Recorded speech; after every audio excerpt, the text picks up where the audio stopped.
ঠিক আছে চলো, এদিকে মহিলারা বসেছে নাকি? সারাটা জীবন চালাচ্ছে আমাদের, আজকের দিনও চুপ করেছে, মুখ না মনে হয় ট্রাক্টরের ভার,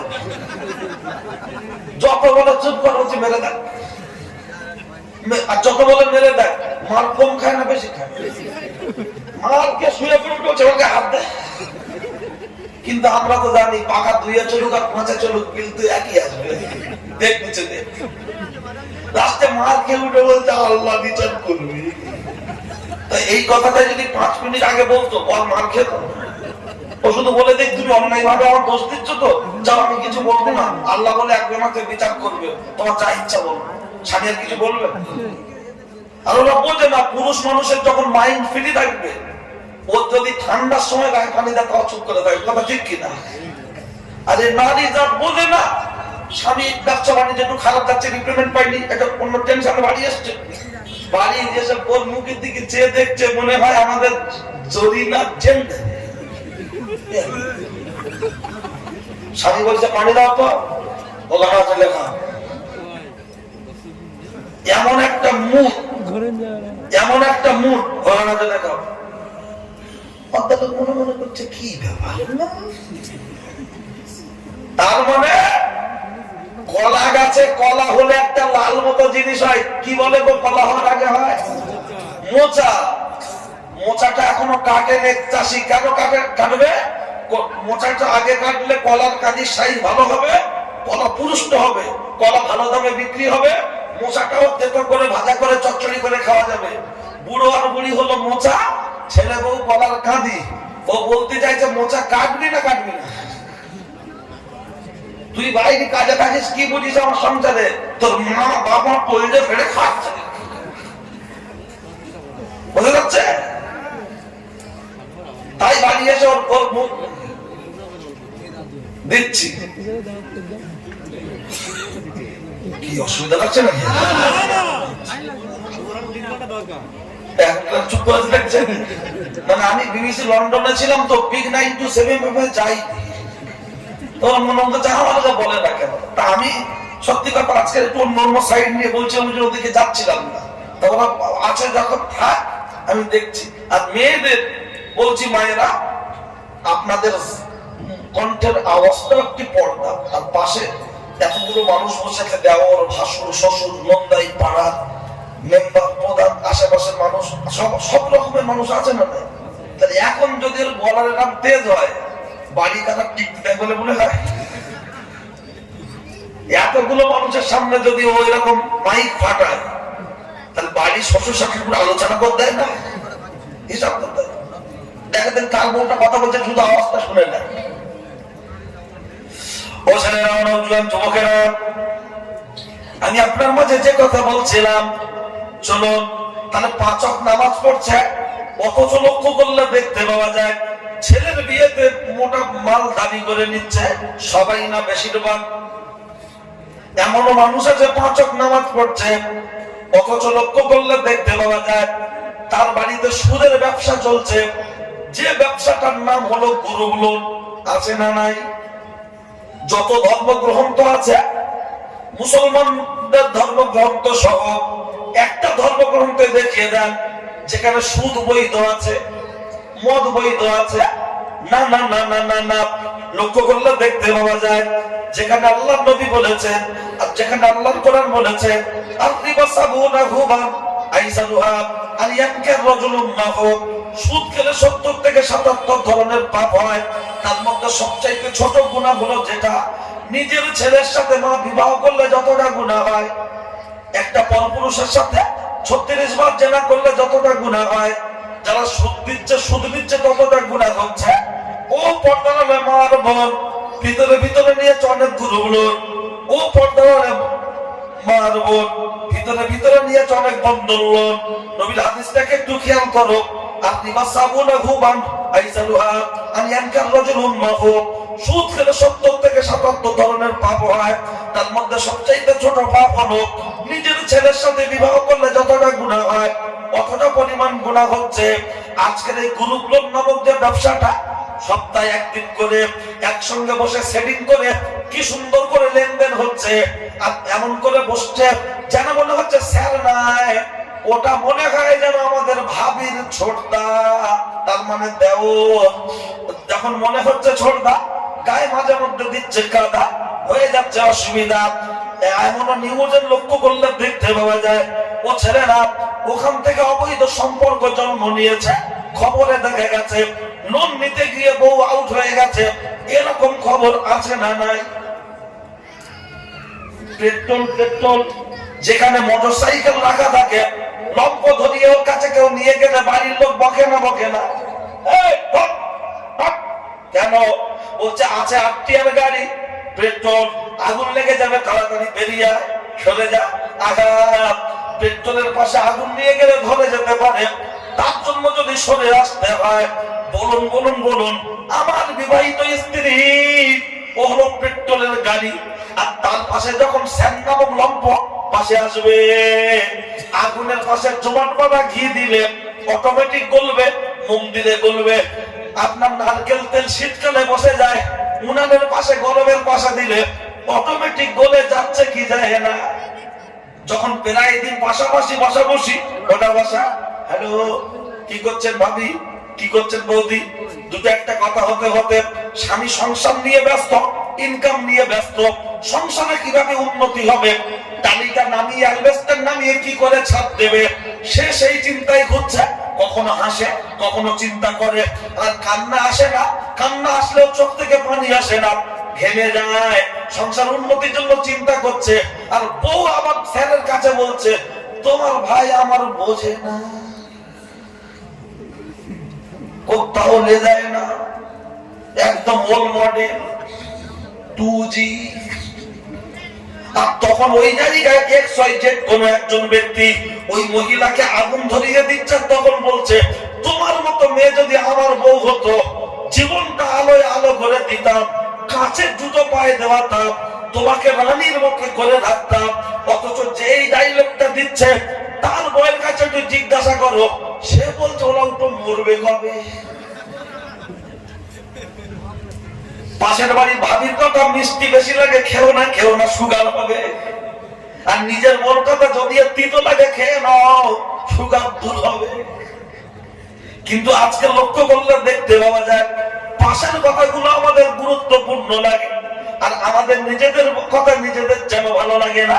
আমি আসছি, আসলে লক্ষ্য করলে দেখতে পাওয়া যায় ও মায়েরা শুনে রেখে দেন, জেনে রেখে দেন, শুনে রেখে দেন, জেনে রেখে দেন, এমন মহিলাদের চরিত্র, নিজের স্বামীটা খারাপ, অন্যান্যদের সবার স্বামী ভালো, এরকম ডায়লগ শোনা যায় না, যায় না? তোমার ছোট্ট দেখে তো, তার মানে ছোটবার কথা বলছে, ওর বোন কি দেশ দেখেছ? কিচ্ছু দেয়নি, একটা সেই যেটা চুরি টাইপের, মানে 40-50 টাকা দাম করেছে, বলছে 2.5 লাখ টাকা করে তো কি আছে? তার মানে ছোট করা, নিজের স্বামীকে ছোট করা, দুতলায় বাড়িয়ে শুয়ে রাখবে, ও খুশি না। বললো কি দেখছো তুমি জীবনে? আর একটা সোনা ধুলি করে দেয়, ও মাটির বাড়ি থাকবার বলবে, জীবনে কিচ্ছু করতে হবে। সোনাটা নিয়ে কথা বলছে, আসলে ওর মা ও ওর বাপকে তাই বলে। ওই জন্য শুরুতে বলেছিলাম তুনকাহুল মানওয়াতুল ইয়ারবাইন লিমালিহা ওয়ালি হাসাবিহা ওয়ালি জামালিহা ওয়ালি দীনিহা ফাসকুর বিদাতিদ্দানিবাদিয়াদা। বিবাহ করতে গেলে 4টে জিনিস রাখো, তার মধ্যে রাসূল বলেছেন একটি হলো বংশ। মুরব্বিরা বিয়ের আগে বংশ দেখেছে, আর আমরা বিয়ের আগে বংশ দেখিনি, আমরা শুধু কালার দেখেছি। মনে আছে মিল? আগে অভাব বেশি ছিল এই মুরব্বীদের সময়, তারপরে ওনাদের স্ত্রী আমাদের মায়েরা জীবনে কোন পরপুরুষের দিকে চোখ তুলে তাকাতো না। আর এখন দুতলা বাড়ির বউ মাছ ব্যাপারীর সাথে কয়েক কি ব্যাপার, ও হাঁটি দিওর কেস, বলছে মাছ ব্যাপারে এসে আমার জীবন শেষ। চলছে তাই, গয়না গাই দুইতে আসছে গো, গাই দুইতে ভাবি গোল গালে ঢুকে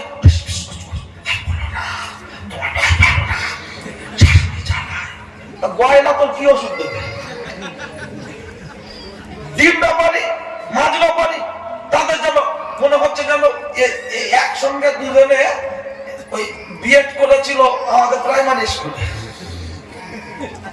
এমন আর আমরা পুরুষ, আমাদের নেই আক্কেল জ্ঞান হুঁশ, আমরা হয়ে আছি বেহুশ। আর আমাদের অভিভাবকরা বললে আমার বউ এমন করে উল্টো করে আমার কানে ওদের বিরুদ্ধে বলে দেয়, মনে হয় যেন আমার বাপ মায় বেশি শয়তান। বুঝি না ও ছেলে, আমরা জুয়ান যুবকেরা শুনে রেখে দেন, জেনে রেখে দেন। আমি আপনার মাঝে যে কথা বলতে চাইছিলাম, তাহলে লক্ষ্য করলে দেখতে পাওয়া যায় বেনামাজিদের বক্তব্য এমন কিছু নামাজি আছে 5 ওয়াক্ত নামাজ পড়ছে, অথচ লক্ষ্য করলে দেখতে পাওয়া যায় তার বাড়িতে সুদের ব্যবসা চলছে। এমন কিছু নামাজি আছে 5 ওয়াক্ত নামাজ পড়ছে, অথচ লক্ষ্য করলে দেখতে পাওয়া যায় জমি 1.5 ফুট আল ছিটে ছিটে ছিটে ছিটে পুলসিরাতের পোলের মতো শুরু করে দিচ্ছে। আছে না না? যদি বলা চাচা এটা কি হলো, বলছে তুমি বুঝবে না বাবা, আমার চোখের ডিস্টার্ব। যদি বলা হয় তুমি কি করে, এদিকটা কি হলো, বলছে কই আমি কিচ্ছু জানি না। নারায়ে তাকবীর, নারায়ে তাকবীর। ভাই আমি তো জানি না, হুজুর আসছে তো কমিটি বলে ওঠে, দেখ আমি ছেড়ে দিচ্ছি। হ্যাঁ, আমাদের ভাইজান হুজুর আসছেন, তার কাছ থেকে আপনারা শুনবেন। আমি অসম্পূর্ণ বক্তব্য এই পর্যন্ত সমাপ্ত করলাম। বাকি ইউটিউবে ফেসবুকে সাদ্দাম হোসেন যুক্তিবাদী বলে লিখবেন, পেয়ে যাবেন। এটা রাওনাদ এসেছেন আমাদের প্রিয় ভাইজান, তাকে আমরা যুদ্ধ ভালো নামাজি আছে, নামাজও পড়ছে আর ছেলের বিয়েতে ফোনও নিচ্ছে। এরকম নামাজি আছে না নাই? দাড়িতে হাত বুলাচ্ছে, বলছে ভাই তুমি হবে আমার বিয়াই, সব যেন রেডি তাকে নাচাইতে পাই, আমার কোনো দাবি দাবা নাই, তাও বাস্তা ফিরুল্লাহ ভাই। বলছে যা দেবে আমার কি, তোমার জামা থাকবে। তার মানে পিঠটা একটু চুলকে দিচ্ছে, বুঝলেন? আমার এখন একটা ক্যাসেট হয়তো কখনো বলেছি, ইউটিউবে শুনে দেখবেন। সেই সকালবেলা বউয়ের সাথে ঝগড়া করে একটা সিভিক পুলিশ রাস্তায় গিয়ে দাঁড়িয়েছে, বুঝলেন? আর যে জামাটা গায়ে দেয় ওই জামাটা না গায়ে দেয়, জামা গায়ে দিচ্ছে, পকেটে হাত দিয়ে দেখছে মারবে। আর ঠান্ডার সময় চা খেতে হবে, বউ সকালবেলা চার দোকানে বাকি চাইলে দেবে। চিন্তা করছে কি করি, যত গাড়ি আসছে হাত দেখায় দাঁড়ায় দেখে। সিভিক খুব রেগে গেছে, গিয়ে একটা ভ্যানালা আসতে দেখে সবজির গাড়িতে নোয়েন্টি বলে ঝেঁকে দিয়েছে। আর যে সামনে ওই যে ব্যারিকেডটা দেওয়া হচ্ছে এই রাস্তায় পুলিশের, ভ্যানালা ব্রেক কম তো মেরেছে ধাক্কা, ভ্যানালা বাঁচায় ধাক্কা মারলে কেন নোয়েন্টি? বলছে নোয়েন্টিটা কি ইংরাজি না হিন্দি? বলছে ইংলিশ। বলছে যার নেই জ্ঞান সে চালায় ভ্যান, ইংলিশ মিডিয়াম বুঝে তুই বলেছ সামনে দেশ। তা বলছে জরিমানা 5 টাকা। বলছে স্যার আল্লাহ কি এখন বউনি হইনি। সিভিক বলছে তোর হইনি, আমারও তো। তা বলছে অন্তত ঠান্ডার সময়টা বিড়ি দে। বলছে খাই না। তা বলছে এমনি এমনি ছেড়ে দেবো, আনতে গেলাম পিছনের জামাটা তুলে চুলকে দিল। আজকে কিছু ছেলের বাপ আছে বিয়ের আগে বলে কোনো দেয়, শুধু ঘরটা সাজিয়ে দেবে, তোমার জামাই তোমার মেয়ে থাকবে। ওই বুড়ো আর বুড়ি দুজন আবার রান্না করে গুজুর গুজুর করছে, বলছে খাটটা দিয়েছে মনে হয় সজনে কাঠের খাট, কচকচ কচকচ হচ্ছে। 2 দিন পরে করলাম আর একটা সোনার দিয়েছে মনে হয় ও 22 ক্যারেট 16 ক্যারেট। সে কিরাম একটা মেয়েটা যদি এই কথাটা তার কানে যায়, তার বুকে লাগবে না লাগবে না? কারণ একটা বাপ অভিভাবক গার্জেন তার জীবনের সর্বোচ্চ দিয়ে চেষ্টা করে তার মেয়েকে সুন্দরভাবে বিদায় করার জন্য, কথা ঠিক কিনা? আর কিছু চশমখোর বরযাত্রী আছে, খায় আবার বদনাম করে, যাস কেন? খায় আবার বদনাম করে বিয়েতে গিয়ে, যাস কেন? তোর বাড়ি কজনকে খাওয়াস? সারা দুনিয়ার বাড়ি ঘুরে ঘুরে খায়, জুতোই ভালো। ওর বাড়িতে কজনকে খাওয়ায় কজনের জিজ্ঞাসা করুন। মেয়ের বাপের বুকে লাগছে, খাবার নষ্ট করছে, চিকেনের সলিড পিস পড়লে খাচ্ছে না, সাইডে রেখে দিচ্ছে, সব আপনার হাড় হাড্ডি ললিপপ ললিপপ চুষবে তাই চাইছে, মাছ পেটি না হলে খাবে না রেখে দিচ্ছে।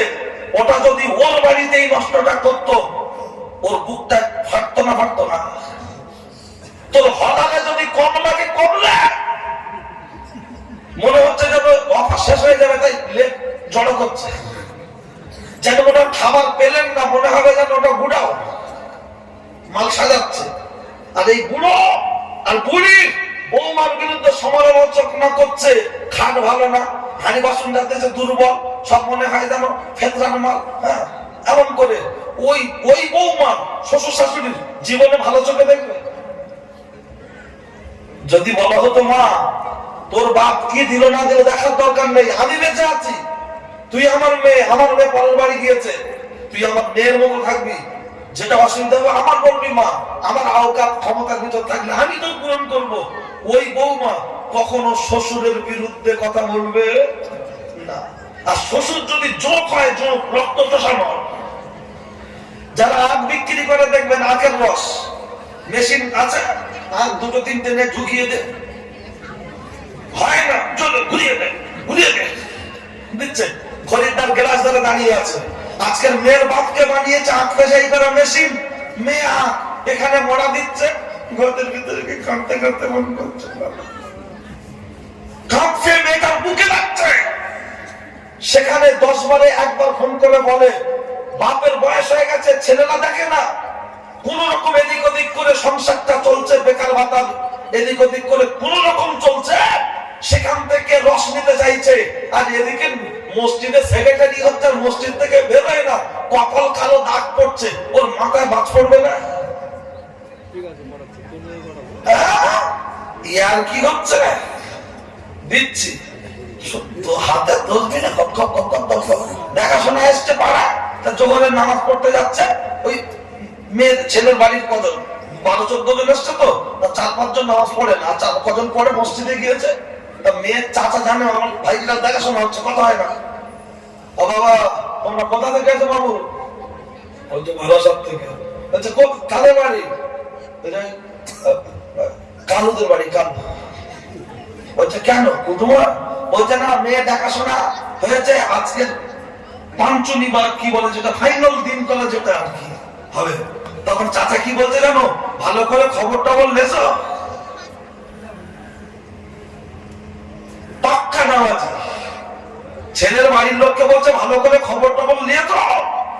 ওরা আংটি নিয়ে এসছে অথবা একটা চেন নিয়ে এসছে, যেটাকে আশীর্বাদী বা পঞ্চমী যেটা বলে, দিন ধার্য করে চলে যাবে। এ মসজিদের কোঠা থেকে নামতে বলছে ভালো করে খোঁজ নিয়েছো, তার মানে ও বিয়ের খাটা পিন্ডি চটকে গেল না এই পিছনে বিশাল কথা বলছে, একটু অনেকক্ষণ থেকে বলছে, আমি আওয়াজ পাচ্ছিলাম, ভাবছিলাম হয়তো কোনো একটা সমস্যা আস্তে আস্তে থেকে যাবে। কি আমি কি ছেড়ে দেবো না? একটু শুনবেন? ঠিক আছে চলো। এই তো ভাইয়েরা আরো আসছে, আসে সব যুবক ভাইয়েরা ঢুকছে। হ্যাঁ, আমি তো আজকে যুবকদের নিয়ে তেমন কিছু বলি, ঠিক আছে, আমি আজকে একটু অন্য দিক দিয়ে চলছি। ঠিক আছে শোনা, বসো। হ্যাঁ আমি বুঝতে পেরেছি।